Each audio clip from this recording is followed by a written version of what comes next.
കുറഞ്ഞ ചെലവിൽ അത്യാധുനിക ആരോഗ്യ പരിരക്ഷ. MCS hospital, Muvattupuzha. സദാചാര പോലീസ് ചമഞ്ഞ ഗുണ്ടാക്രമണവും പിടിച്ചുപറിയും നടത്തിയ 2 പേരെ കോതമംഗലം പോലീസ് അറസ്റ്റ് ചെയ്തു. പുന്നമറ്റം സ്വദേശികളായ ഷമീർ, നവാസ് എന്നിവരെയാണ് കോതമംഗലം പോലീസ് ഇൻസ്പെക്ടർ PT ബിജോയുടെ നേതൃത്വത്തിലുള്ള പോലീസ് സംഘം പിടികൂടിയത്.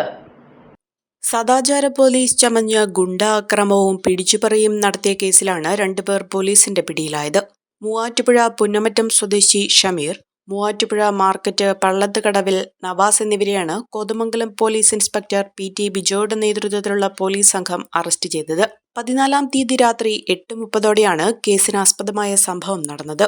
കോട്ടയം കാഞ്ഞിരപ്പള്ളി സ്വദേശിയായ മനാഫിനും പെൺസുഹൃത്തിനുമെതിരെയാണ് അക്രമം നടന്നത്. അക്രമത്തിൽ പരിക്കേറ്റ മനാഫ് ഉടൻ തന്നെ ആശുപത്രിയിൽ ചികിത്സ തേടി. അക്രമത്തിൽ മനാഫിന്റെ വലത് കാൽമുട്ടിന് പൊട്ടലും മറ്റ് സാരമായ പരിക്കുകളും ഉണ്ടായിരുന്നു. മനാഫിന്റെ പണവും UAE ലൈസൻസ്, ATM കാർഡ് എന്നിവയടങ്ങിയ ബാഗ് സംഘം തട്ടിയെടുത്തിരുന്നു. തുടർന്നുള്ള അന്വേഷണത്തിൽ ബാഗും മറ്റ് രേഖകളും നവാസിന്റെ വീട്ടിൽ നിന്നും കണ്ടെടുത്തു. സമീപത്തുണ്ടായിരുന്ന CCTV ദൃശ്യങ്ങളുടെ അടിസ്ഥാനത്തിലാണ് പ്രതികളെ തിരിച്ചറിഞ്ഞത്. കോടതിയിൽ ഹാജരാക്കിയ പ്രതികളെ റിമാൻഡ് ചെയ്തു.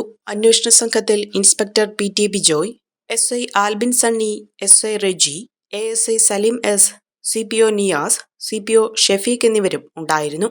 നേത്ര സംരക്ഷണത്തിന് നമ്മുടെ അഹല്യ ഫൗണ്ടേഷൻ ഐ ഹോസ്പിറ്റൽ, കേരളത്തിൽ എല്ലായിടത്തും.